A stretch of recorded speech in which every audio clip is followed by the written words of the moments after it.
Mayor Pro Tem Nguyen. Here. Mayor Broadwater. Here. Okay, we'll have the invocation by Kingsley, and then we'll have the flag by Councilman PHAN. Please rise. Okay, please prepare yourself according to your faith. Heavenly Father, we humbly ask that you bless all who are assembled here this evening and the work we seek to do. Help us to work in harmony as we seek to make the best decisions for our community. Purify our intentions, strengthen our purpose, and Lord, grant that in serving our community we may serve you. Amen. Amen. Please place the flag, place your hand over your heart, and recite the pledge with me. I pledge allegiance to the flag of the United States of America and to the republic for which it stands, one nation, under God, indivisible, with liberty and justice for all.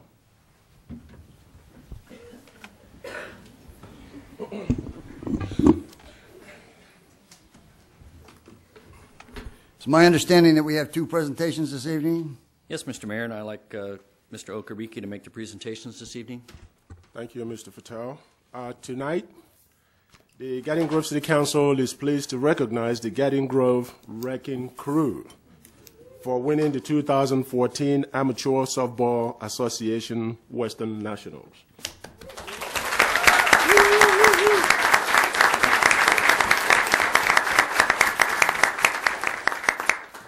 I'd like to invite the Garden Grove Wrecking Crew, the coach, Adam Corrigan, assistant coaches Laura Escobedo, Jeff Nadeau, and Adam Townsend to please come forward.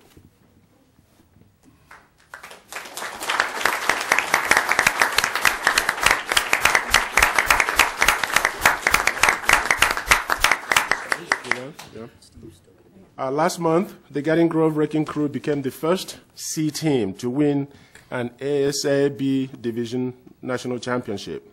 They finished the tournament 10-2 and defeated Alpine of San Diego twice to win the Nationals in Medford, Oregon.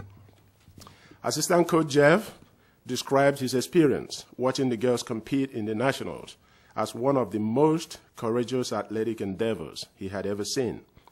The girls had to win 7 consecutive games in 100-degree weather and smoke from wildfires in the area. Garden Grove Wrecking Crew won 5 tournaments, and they were undefeated in each tournament.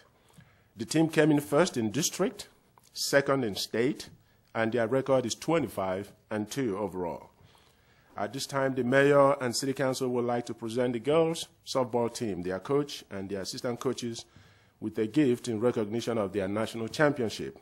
The city of Garden Grove is mighty proud of the accomplishments of this team and wishes them all the best in their future athletic endeavors. Congratulations.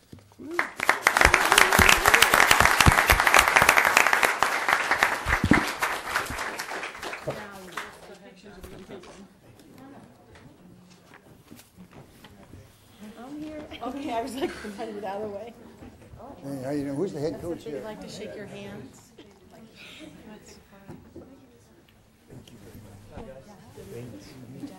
Hey, we got something good for you. Generational. Maricela Egan? Maricela? Yeah. You know what? That's the group is. Well, Alexandra?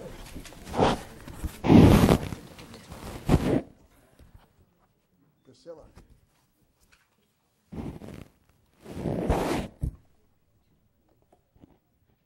Sunshine. Somebody named you Sunshine?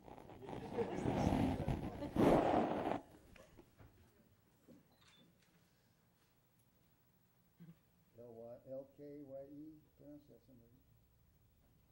L-K-Y. Oh, S-K. S-K-Y-E. Sky. Sky and Sunshine, are they related? Olivia?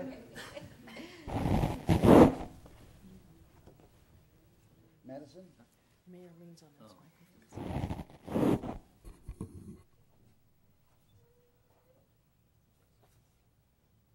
Carrie?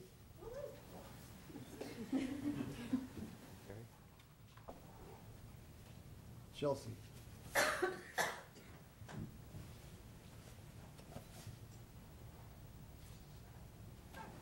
I do. Who's the last name? Say the first name for me. Sharon. Oh, boy. Long way. Looks like they did it with a T. Andrea?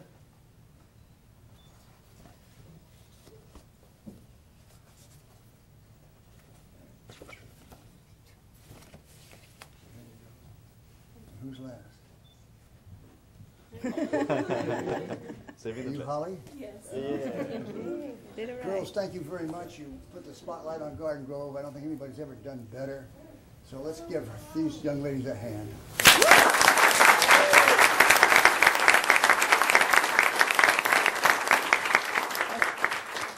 Can you turn around and face the camera? They should be used to this. Let the guys get back. There's also a Crystal thing for the team. Crystal. Did they get it? He has it. I don't know. I can't tell if anybody has it. Or you will.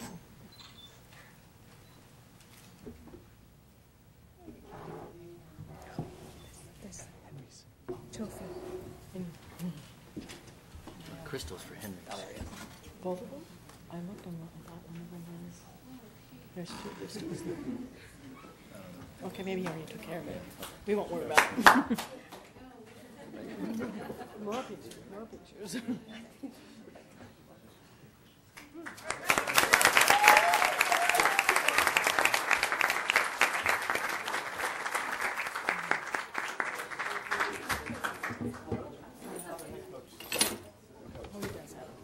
I have volunteered me since I'm a teacher, so I'm willing to talk.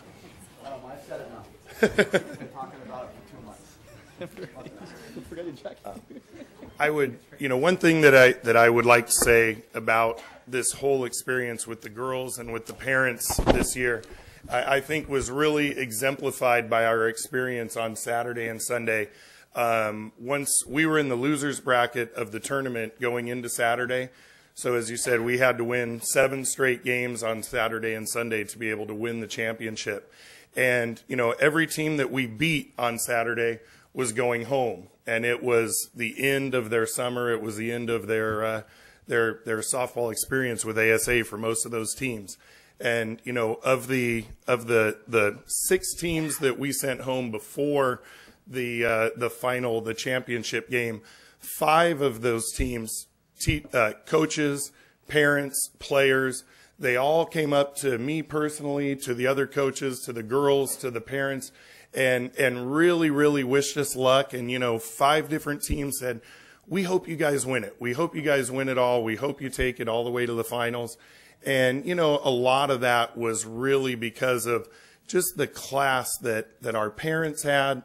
And honestly, our girls, that I can tell you, were just such a great group of girls.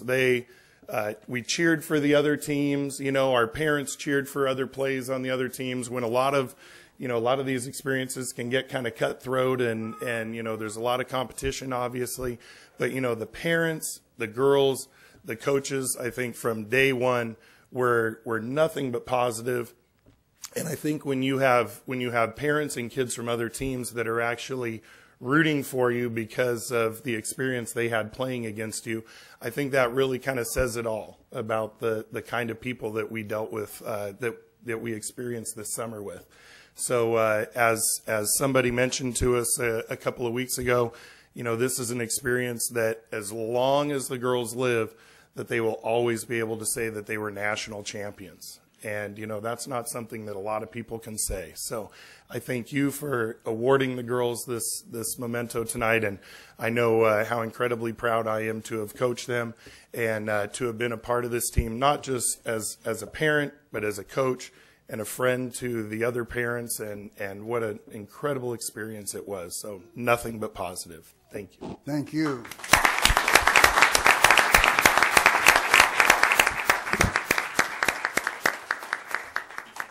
It's my understanding we have another presentation. Yes, Mr. Mayor, we're going to recognize Henry's for 50 years of excellence in business. And Mr. Okereke will make the spotlight.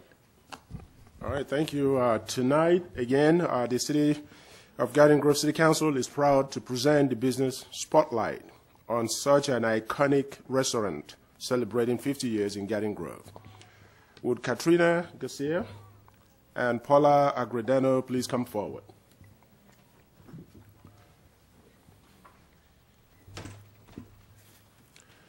Henry's Hofbrau opened its doors in 1964 and has served food and drinks to thousands of Orange County residents for 5 decades.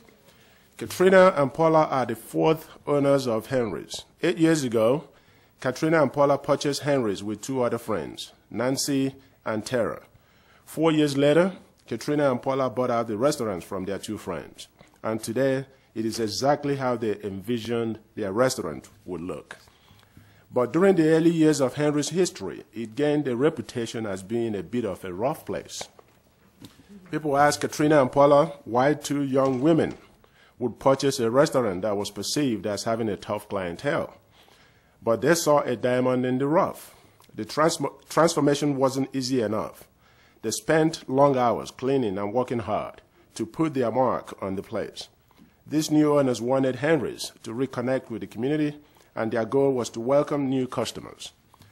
Now, Henry's Hofbrau is a friendly neighborhood bar and restaurant where patrons can enjoy watching sports while eating great food. At this time, the mayor and city council would like to present Katrina and Paula with a crystal memento in recognition of their efforts and Henry's Hofbrau 50 years in Garden Grove. Congratulations, bud.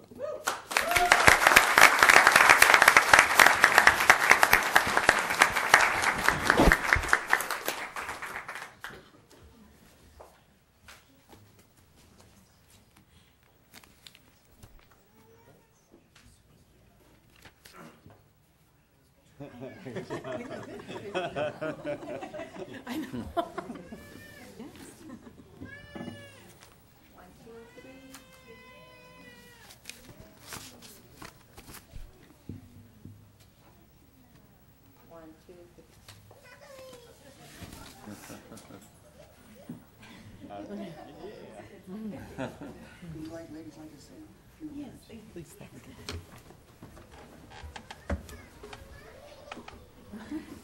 We just want to thank everybody for supporting Henry's over 50 years. And I know we're only the 4th owners, but we've really taken pride in Henry's and the people that come in there. And thank you for this. Okay, sorry. 5th generation. Yeah, these are the soon-to-be owners one day, crying for us. But so we just want to thank everybody, all the residents of Garden Grove who've been great to us, and for the city helping us out and getting something like this. Great, thank you. Thank you so much. Thank you.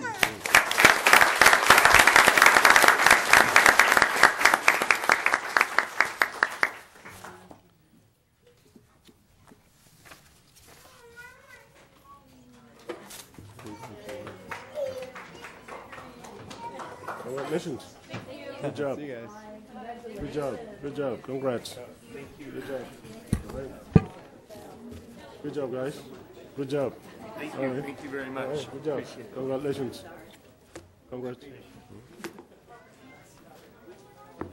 Oh, my pleasure. Congratulations. Thank you so much. Thanks, guys. Appreciate it. Congrats, guys. You're welcome. Yeah.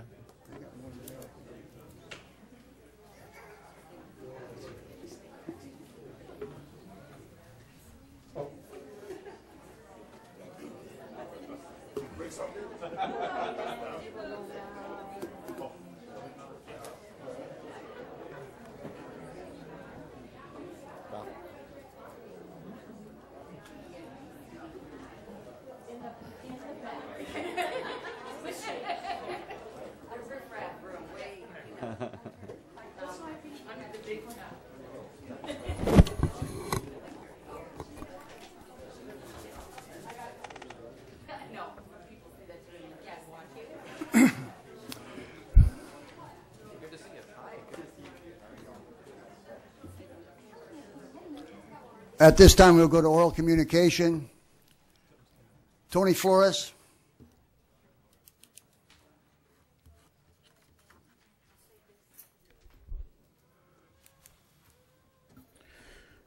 Good evening, Mayor, staff, council. I'm Tony Flores.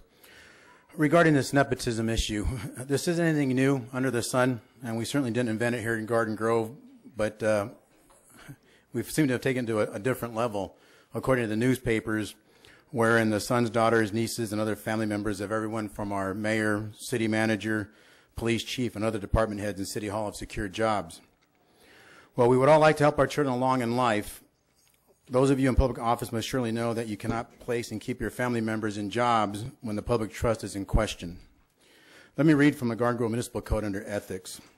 Public officials are all elected officials of the city and members of all official boards, commissions, committees of the city. Public officials and employees are bound to uphold the Constitution of the United States and the Constitution of the state and to carry out the laws of the nation, state, and municipality. Public officials and employees are bound to observe in their official acts the highest standards of morality and to discharge faithfully the duties of other offices and their offices, regardless of personal considerations, recognizing that the public interest must be the primary concern and that the conduct in both their official and private affairs be above reproach. All of you have signed the ethics education per Article 2.4, Chapter 2, Part 1, Division 2 of Title 5 of the Government Code. In other words, the rest of you council members, aside from Mr. Broadwater, who's maybe or may not be involved in this, you should have all stood up and actually had management partners do the investigation audit, not leave it to Mr. Fertel. You folks should have done that. That should have been your call. This is why this particular issue with the nepotism in the Garden Grove Fire Department is troubling. The allegations that somebody leaned on the new police chief or the current police chief, fire chief, coming from City Hall or wherever it may be. If those allegations prove to be fact, they prove to be true, then we have some other potential violations of codes, Civil Code 52.1, which is coercion. And you folks can look that up yourselves. Or even California Penal Code extortion. Let me read this because it may or may not fit into what we have, but with the allegations coming out, it may fit. Extortion is the obtaining of property from another with his consent or the obtaining of an official act of a public officer induced by the wrongful use of force or fear or under the color of official right. That's pretty heavy. Now we have to wonder if we're actually going to see this particular study. And I've laid out before that the 1997 study we have not seen regarding discrimination and harassment in the Garden Grove Police Department. We can't find it anywhere. I've asked for it. They say it's not there. I don't really believe that. Who's going to lose a document like that? So in this case, I think we have some ground to cover. With the above taken into consideration, it is my belief, my opinion, that we as a city and its citizens should review the findings of management partners' investigation, audit, report, whatever you call it, before we finalize our nepotism policy. This investigation, audit, study, report may or could contain some process improvement that we may want to consider incorporating into our nepotism policy. While we're at it, we should also have management partners investigate the hiring process and the retention of any and all relatives of council members and city department heads from 2005 to present. If not, then we, citizens and city, run the risk of repeating this ugly chapter of Garden Grove history. Thank you for your time.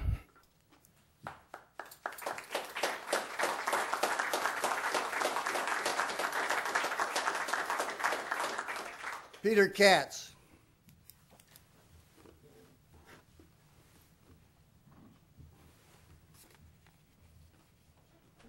Good evening, Mr. Mayor, council, staff, and residents. As Vice President of the Vietnam War Museum of America Foundation, once again, it's time to play golf. I just want to remind people, if you're not a golfer, you can still come to the dinner. We're trying to raise money to build a world-class Smithsonian quality museum for the Vietnam War here in Garden Grove. Would be the first museum for this war 65 years after that war, and we're better a place to build it than in Garden Grove. Last year, our fundraising event at the Navy Golf Course in Seal Beach was a huge success, and we're hoping to double our revenue this year.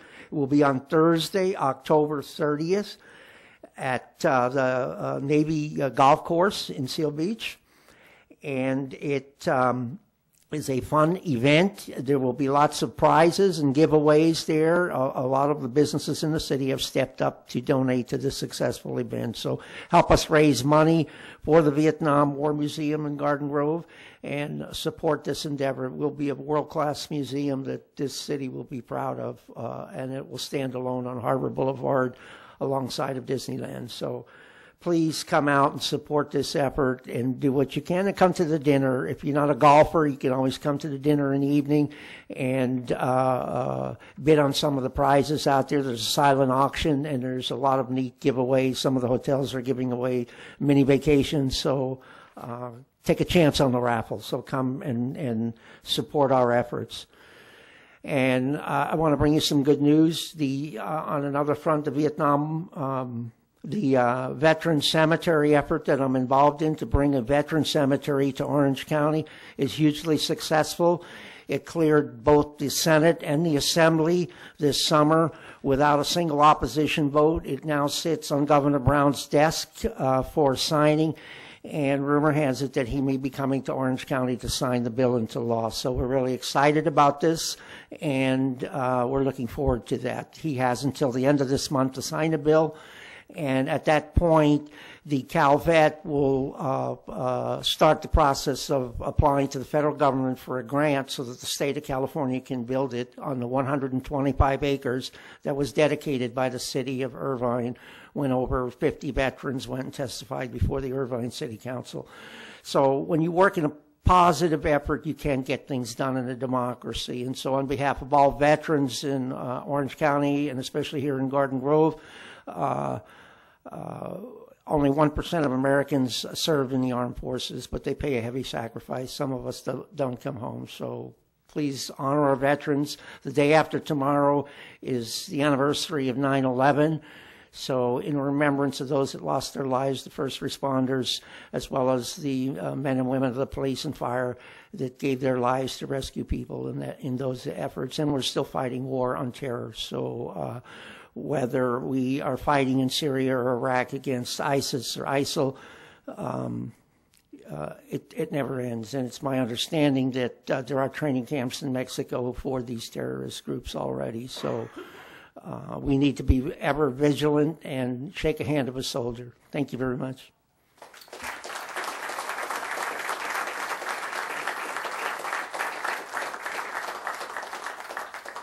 John Wildsmith. Good evening, Mr. Mayor, council, staff, and citizens of Garden Grove.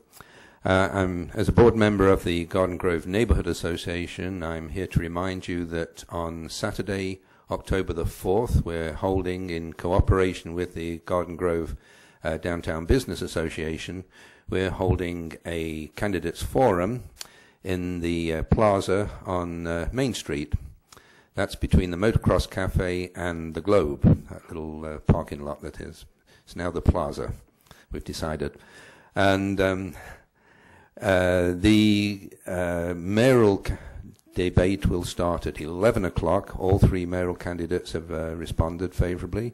And 12:15 will be the council debate. And again, all 10 council candidates have responded. So it should be a good afternoon, or good morning and afternoon.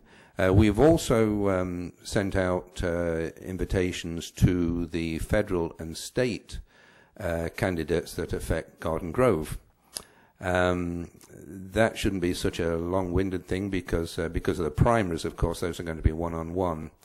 There will be a huge tent donated by the Downtown Business Association to protect us from the sun or the rain or whatever happens on that day. We shall have tables so that people can, eat at tables while they're watching the debate. As for food, Doug's Downtown Grill is, they're going to have an Oktoberfest brat bar. So it can be brats in hot dog buns, I guess. For just $5. He's brought the price route down, and there'll be lots of trimmings to go with that. Should be a very good day. we hope everybody will come along and listen to the candidates, because it's going to be a vital election this year, and we need to know who's running for what, and people need to be informed, and that's one of the purposes of the Garden Grove Neighborhood Association, is to inform the public. So thank you for those that are participating.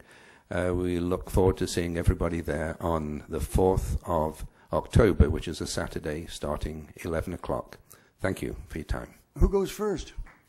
Well, that will be picking a ping-pong ball out of a hat, I think. It'll be one of the 3 mayoral candidates. Good. But we can't fix anything for you. Sorry about that. And I might add that the questions will be selected from members of the Garden Grove Neighborhood Association will be submitting questions. All questions submitted to the candidates will be of a very respectful nature. We're not going to have people shouting out questions from the audience at all. And I have, in fact, sent a letter to Chief Rainey to ask him if we can have a little bit of support there, just in case. So it should be a very good day. Thank you for your time. Okay, thank you.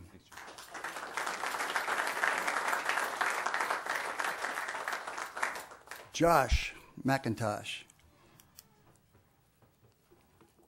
Good evening. Thank you for the opportunity to speak. We've got some great things going on in the city, some real morale boosters, and some things that are really dropping the morale around here. I'll start with the positives. Henry's 50th anniversary, great thing. This Saturday they're going to be having a birthday party. The city gave them permits to move it outside and extend the party zone out into the parking lot. So I believe you've all been invited to that. If not, you're invited. Come have a beer with us. We'll talk politics or sports or home repairs or whatever the heck. So good for Henry's. Our softball, the girls team up there, awesome, nationwide champs, big booster. Something else really cool around here are these utility boxes. Our local Girl Scouts have painted and done a wonderful job with, really giving us a sense of community pride. Bless them for that. Good job. Now for some of the downer stuff. You know, what's up with the newspapers and the television, the radio, and all the press getting down on our city because of our nepotism problem? It's a black eye on our city.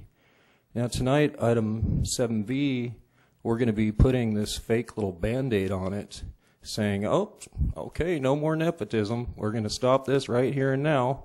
But we're not going to remove anybody from their cushy positions, you know, and some of them, according to the fire department at least, they should not be in there at all.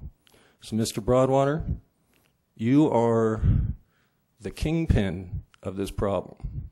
This is on you. Last council meeting, you did this little speech about integrity and also about amendments. It looks like we're going to do a couple amendments tonight. So I don't think you should have the right to use that word, integrity. Why don't you stick around and listen? I'll watch it on TV. I need a beer to listen to your speech next time. So I'll be at Henry's probably watching. Anyways, you know, it's a big black eye. It doesn't look good. It's shameful, and it's embarrassing. I know you came from Bell, but you didn't have to bring that here. Good night.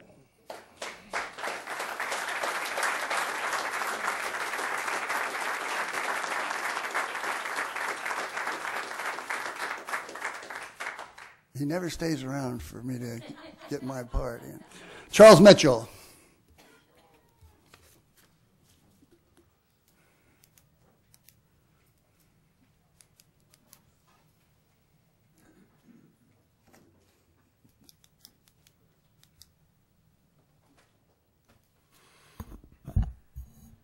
Good evening, Mr. Mayor, members of the council and staff. With apologies to Elvis, are you lonesome tonight? Are you lonesome tonight? Okay, hit the red light. With all these people here, I think not. But a more important question might be, are you hungry tonight? I mean really, really hungry. So hungry that you would beg for food. Unfortunately, there are many people in Orange County and here in our own city that face this problem every day. You've all attended luncheons and dinners at hotels and restaurants. They always make more food than they need just to make sure that they have enough. But where does this extra food go afterwards? Tragically, it ends up in the dumpster as waste. When you shop, you probably check the sell-by or expiration dates on the goods you will take home. What happens to the goods that are not sold by? Some stores, like our own Walmart here, have their own programs to donate these items to food banks and other places. However, many stores do not have such a program, and these products end up as waste. There is a potential solution to this problem of wasted food. A new network of volunteers is working to save this food and get it to those in need. They will pick up and deliver these food items to the places that serve the very hungry people. They have refrigerated trucks that can safely keep fresh foods from spoiling before they reach their destination.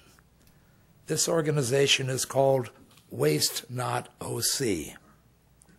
If you own a store or restaurant that does catering, there is a number to call, and they will make arrangements to pick up this extra food. I'm leaving the information with the city clerk in case you miss the number, and you can call Garden Grove City Hall. And the number to call is 714-997-9191. That's Waste Not OC. Thank you.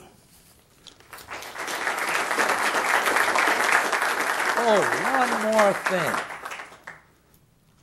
This Thursday at the American Legion Post on Beach Boulevard, we are having a candlelight vigil in honor of those who perished on 9/11. If you have the time, come by.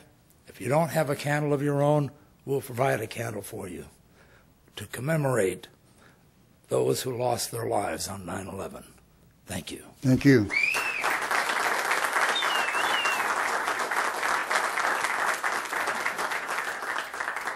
Christy Crawford.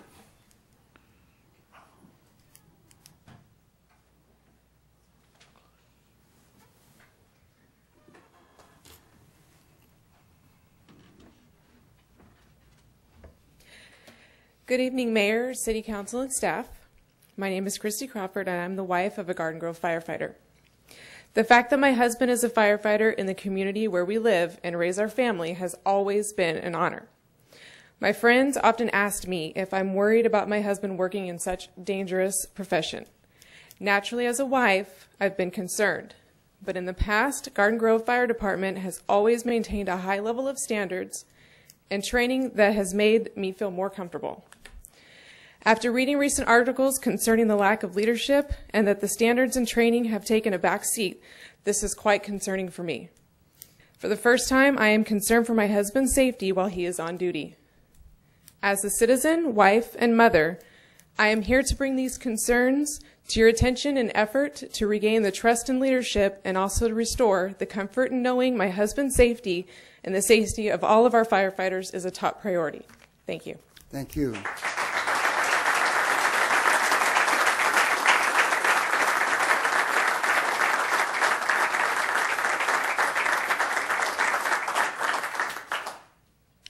Tim Crawford.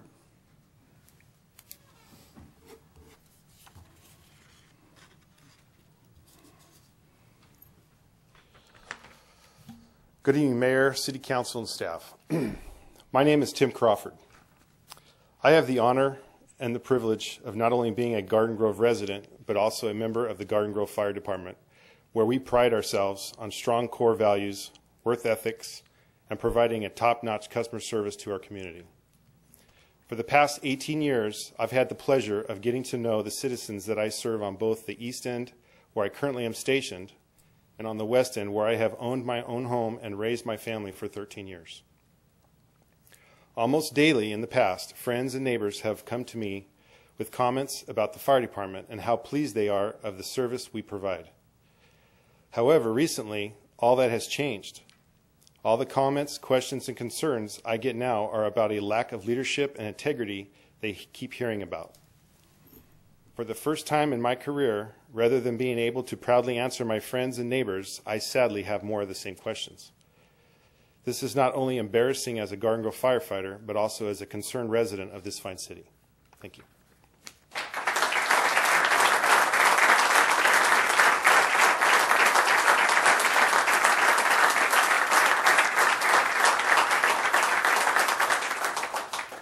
At this time, we'll recess the Garden Grove City Council and go to the Successor Agency.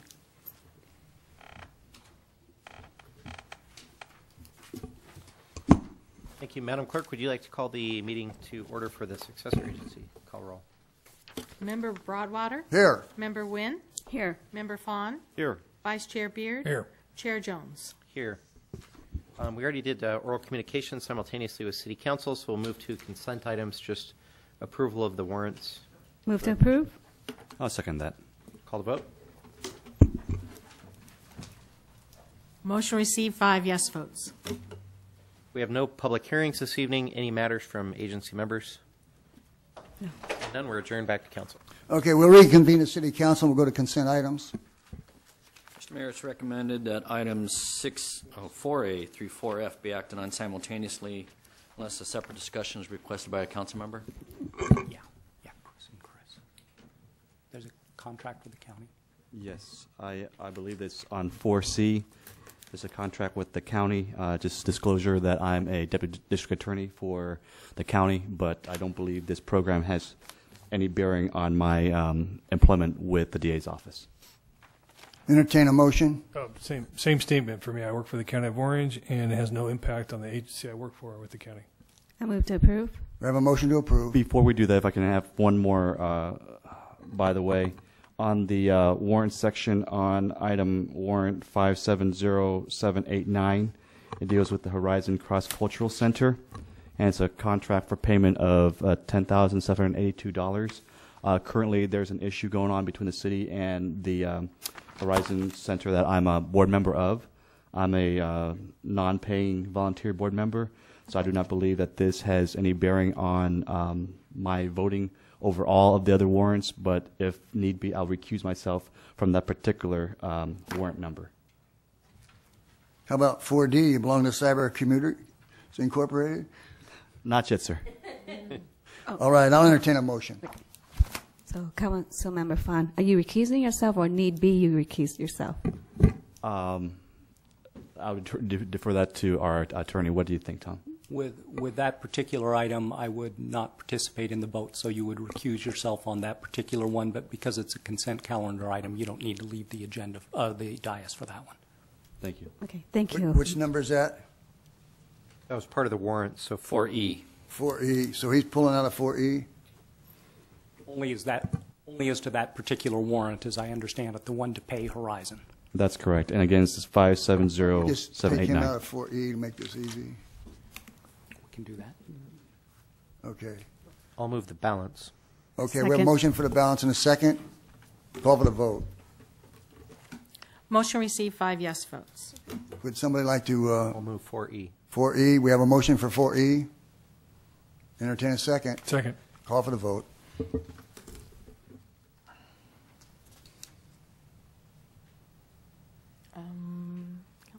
I don't think your light's on. Are you trying to vote? I'm Chris is trying not participating. Trying to abstain, but Oh, there's no the abstain. same button doesn't work. Motion received 4 yes votes with Councilmember Fawn abstaining. Okay, let's go to public hearings.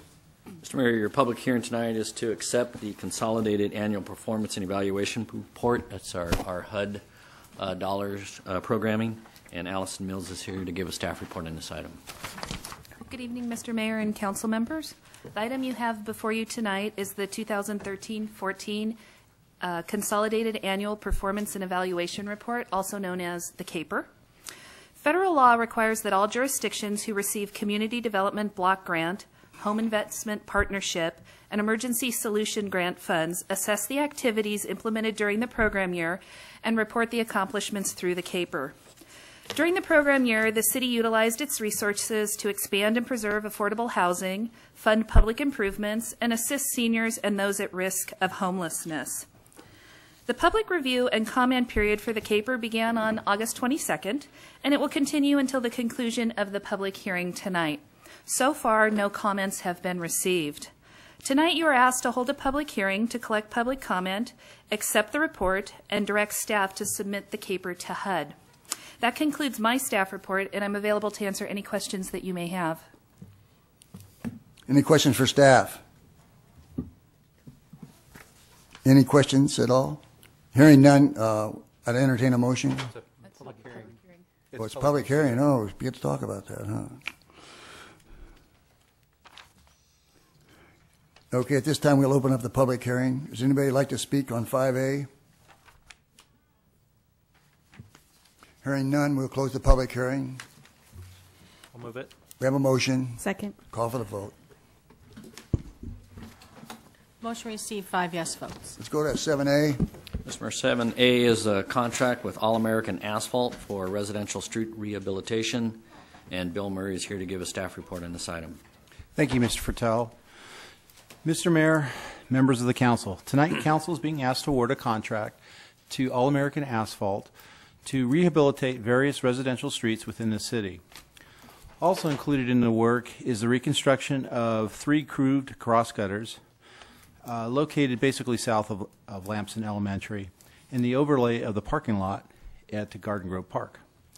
In general, the work will include grinding the residential streets and the placement of a 1.5-inch asphalt overlay on top of pavement fabric.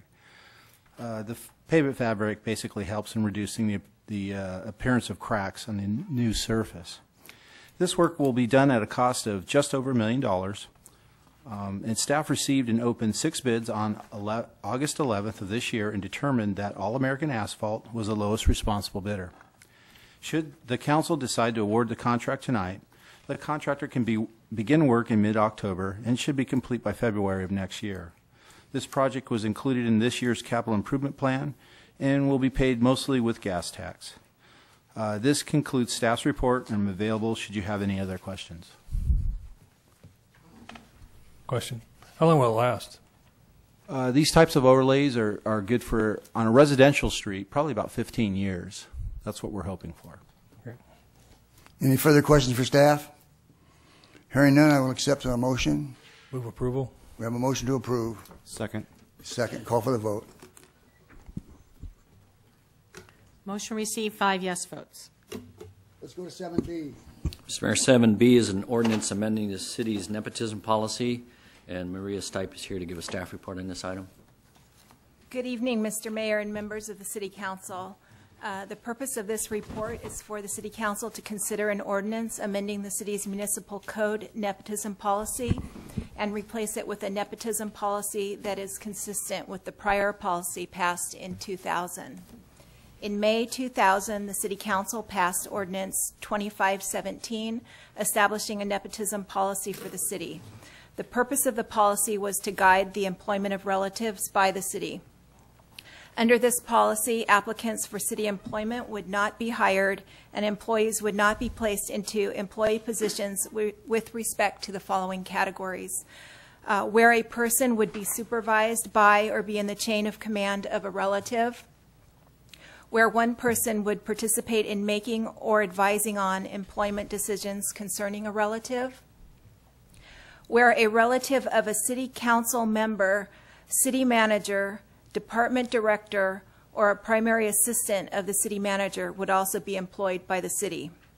Where a relative of a member of any city commission would be employed in any in any city position over which the commissioner would have direct or indirect influence or control, or for reasons of supervision, morale, safety, or security, it is determined that the work involves potential conflicts of interest. And finally, where a person would be employed in the same department, division, or facility as a relative, and it is determined that the job description for both entails work that could present a conflict of interest or lead to potential hazards in a greater degree for relatives than for non-relatives. In June 2005, the City Council passed Ordinance 2661, which changed the city's nepotism policy so that no person could be disqualified from employment in the city or be given special consideration for employment by virtue of the fact that the person is a relative of another person employed in the city or a relative of any person serving as a council member or commissioner. The intent of this change was to allow all qualified candidates the opportunity to work in the city or for the city. Recently, several council members have requested that staff bring the city's former nepotism policy back for review and to consider reinstating the prior policy, the prior nepotism policy that was originally passed in 2000. And so that's what we're looking at today. As there are a number of employees in various departments who could be impacted by restating the former nepotism policy, current employees would be exempted from changes to the policy. The attached nepotism ordinance follows the blueprint of the prior code sections with a couple minor modifications that staff believes are appropriate to limit gaps in the prior ordinance. In subsection A1, it is specified that the ordinance prohibits the hiring of a relative if the hiring could have a significant potential for relatives to be in the same chain of command in the future. So that wasn't in the previous policy. In subsection A5, language is added that relatives cannot be hired if they would be in the same department or facility and would have common areas of work responsibility. It is recommended that the City Council introduce and conduct the first reading of the attached ordinance amending provisions of Municipal Code Section 2.44.440 relating to the city's nepotism policy. This concludes my report, and I'm now available to answer any questions you may have. Any questions for staff? Yes, I have one. As far as the part-time employment exception, why do we have that exception? Because of the fact that is our goal to prevent any possible employment, then why do we have the part-time exception? That part-time exception was contained in the 2000 policy, and so staff was asked to bring back the 2000 policy, and so that was a component that was in place at that time. Also, there was no reason that you couldn't hire somebody, a teenager that wanted to be a lifeguard or something like that. So that's why it was there. Question. Related to other cities, is it a mixed bag because some cities have the same ordinance in place and other ones have none? Do you have any estimate or any idea what other cities are doing? Yeah, I'm sure it's mixed. We did not conduct a recent analysis. I know back when the policy in 2000, when the policy was initially, the more restrictive policy was put in place. There were a number. It was a mix, and there are different components. Some included no hiring of any relatives for any executive management or city council. Some of them just excluded city council members weren't contained in that, and then some cities allowed it. So we did not, at this point in time, survey all of Orange County cities or beyond Orange County.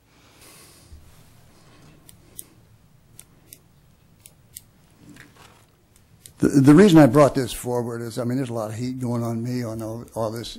I checked with, basically in the year 2000, I'm the one that brought it forward. I did not think that we should have nepotism, and myself, Mark Lees, and Mark Rosen voted to have the ordinance pass, and then there were two fellows that voted against it.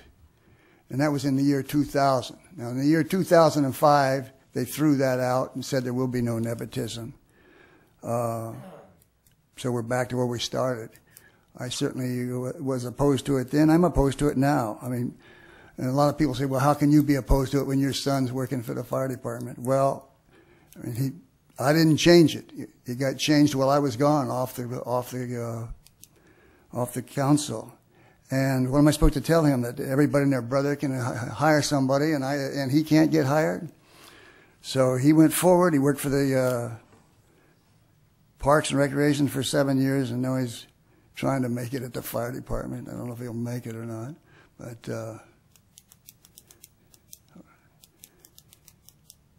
on the other hand, he might. Anyway, is there any questions for this? I have a question related to the, let's be clear on this. We have let's call it an anti-nepotism policy right now, correct? That is, you can't use your relationship either for or against. It's a neutral situation. This is more restrictive. Right. So I want people to say we don't allow nepotism in the city. And what's the penalty for that? Is it a misdemeanor, Mr. City Attorney? To the extent that there's a violation of the municipal code, it constitutes a misdemeanor, yes. Mm-hmm. So this is a more restrictive nepotism, anti-nepotism policy. Yes. Okay. Any other questions? So exactly what are we asked to do this evening? To reinstate the prior policy, or just to tell me what's our next step? You will be adopting an ordinance. You'll be adopting an ordinance amending the city's current nepotism policy and replacing it with a nepotism policy that's consistent with the prior policy passed in 2000. So it has several modifications to close some gaps, but it's essentially, for the most part, the same policy that was in place in 2000. With a couple, it's a little bit more restrictive with those gaps closing, but for the most part, it's similar to 2000, but it is different. So you're replacing the old policy with a new policy. Okay. There's actually 7 people in the Garden Grove Fire Department that would not be working here today if that nepotism policy hadn't been changed. So it's been used, and it's been used all over the city, not just with the fire department. But there's one fellow I'm looking at out there. I know he wouldn't be here today if it wasn't for that. And I understand he's doing a fine job. So. Entertain a motion? So my hesitation would be is there a need for us to make this change tonight? Because I believe Mr. Tony Flores brought up a good point. We're still in murky waters right now as far as what's going on. Is there a need for us to do tonight? And if there isn't a need, can we bring it back at a later time? I didn't see any relevance to what Mr. Flores said relative to the other matter, to this one. I don't see any connection whatsoever. So whatever is happening on another matter, to me, has nothing to do with you going forward with this policy. If you were to check the tapes, you go back to 2000 when we were implementing a nepotism policy. Tony Flores went the other direction. He was against it, and it's on tape. Without arrest, though, Mayor. I don't know about arrest, but... Just to recap, so we're going back to the former policy, except as to the current employees who are already in the city staff. And going forward tonight, I don't think there's a difference between tonight or 2 weeks from now or a month from now.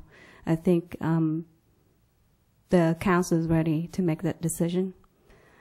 There's been a lot of talk about nepotism. Personally, I believe that people who are employed in the city so far, they have shown to be good employees. And if there are other issues regarding employees within the city, we have a system to deal with them. And if the system is being questioned, then we do need to look into the system one section of the city, the fire department, has gotten a lot of publicity, and we have hired a company to look into that, and hopefully we can share a lot of that information with the public in the days to come, and I'm looking forward to that. I'm supportive of this change in the policy, especially when it comes from the mayor. Mayor wants to take care of this. He didn't support the last change, and he wants to go back to the initial policy. I don't feel that it's going to negatively impact anyone in the city or the public, and I think it's a good policy, and I will be supportive of it. Is that a motion? That's a motion. Do we have a second? I'll second it. Well, can we have some discussion? Just real Sure. quick, make a comment. I think this lends itself towards a merit-based system, and that's what we're all seeking right now. A process where it's equal and that it's a behavior issue if it's violated. That's clear. So any system can be violated. It just depends. That's why I asked about the penalty for violation. So I think moving forward, this can clear up any problems with even the perception of nepotism going on. So I think it's a good thing at this time. I tell you the truth, I wish it happened earlier. We wouldn't be facing possibly some issues right now. But be it that as it may, we are here right now, and this moving forward would be a good measure to add some stability and, towards issues we're dealing with right now. So for that reason, I would support it in that, again, the perception, the action's one thing, but the perception needs to, this will help it work its way towards a merit-based system, which we have to work towards. So I'll be supportive of this motion. My heartburn with the whole thing would be the fact that I don't want to hamstring people who are fully qualified for a job to not be able to apply for the job simply because their relative is in a higher position somewhere in the city. That's my heartburn. Unfortunately, the reality is perception is 99% reality. And because of what we're going through right now, I'm going to be voting to support the change, but with a very heavy heart. Because I know the fact that when we make this change, there will be many qualified people in the city who may not have an opportunity to compete because of the situation. So there's where I stand. Any further discussion? Just another comment. It highlights the fact that it's concentrating on city council, department heads and such. So it's not prohibits other family members' kinship from being considered in a neutral stance, again, based on their merit, to apply and not be held for or against them in their relationship to another family member. It only applies to the city council members, city manager, and department heads. It does apply to beyond. There are circumstances as reporting relationships and such. Reporting relationships, and I confirmed with the city attorney as an example. You couldn't have two brothers work for the fire department. You couldn't have two brothers work in public works. So this policy would limit where relatives could work for in the city. So one could be in public works, one could be in finance, but they both couldn't be in finance, or they both couldn't be in recreation or something like that. So that's an example where it does reach beyond city council, department heads, and city manager.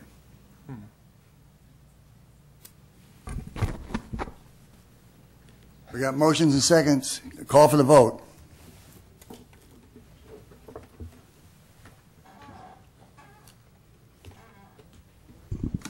Motion received, 5 yes votes. Okay, let's go to 8A.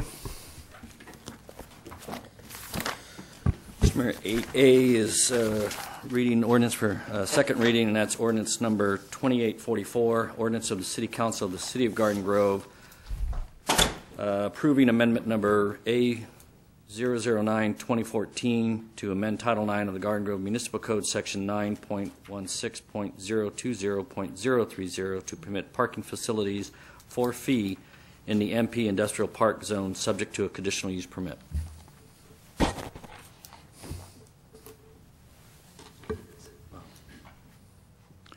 Entertain a motion. Move to approve. Second. Call for the vote. Motion received, 5 yes votes. Mr. Baird. Yeah, a couple of things. I was going to bring up an issue related to personnel actions and such, but I won't. I'm pending additional information, so there's a lot of things going on right now, so I'll hold off on that. I do want to mention some things that are coming up that may be of interest to the general public, that being, 911 Patriots Day. Mr. Mitchell, what is the time for that event? At sunset. Okay, sunset. 7:30 about. Okay. I will plan to attend that, and I hope everybody takes the opportunity to recognize and remember that particular day, Patriots Day, 9/11, and the loss and the sorrow and remembrance.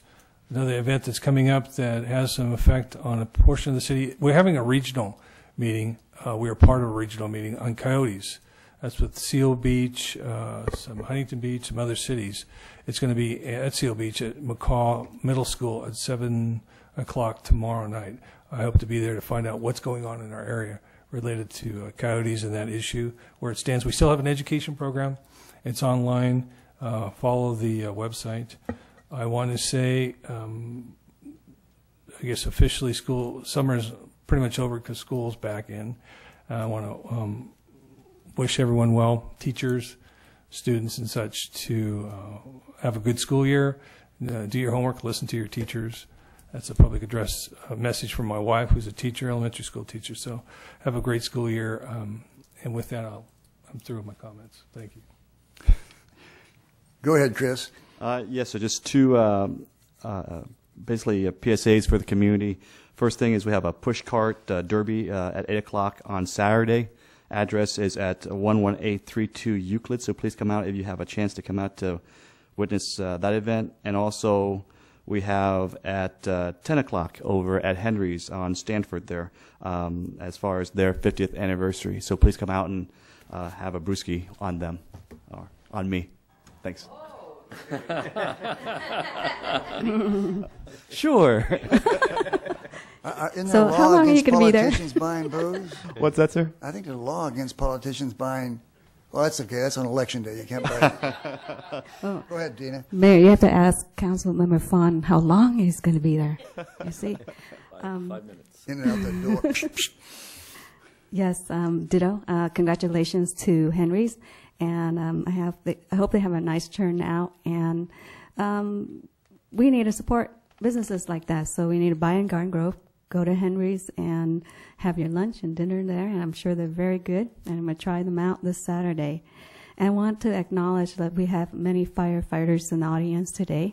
They have a concern, and as a council member of the city, I also share their concerns, and we're taking steps to look into the matters that they've brought to the city attention. Now, I want to share this with the public because you've been getting a lot of press and publicity, and you're reading about it, and I think eventually we will have to share a lot of information with you so you're not in the dark regarding our city.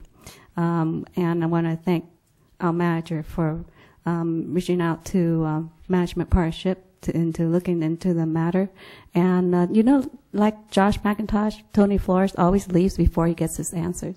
So as to Tony Flores' comment regarding this council members not reaching out, we're not allowed to talk to each other because of the Brown Act, but I reached out to the manager and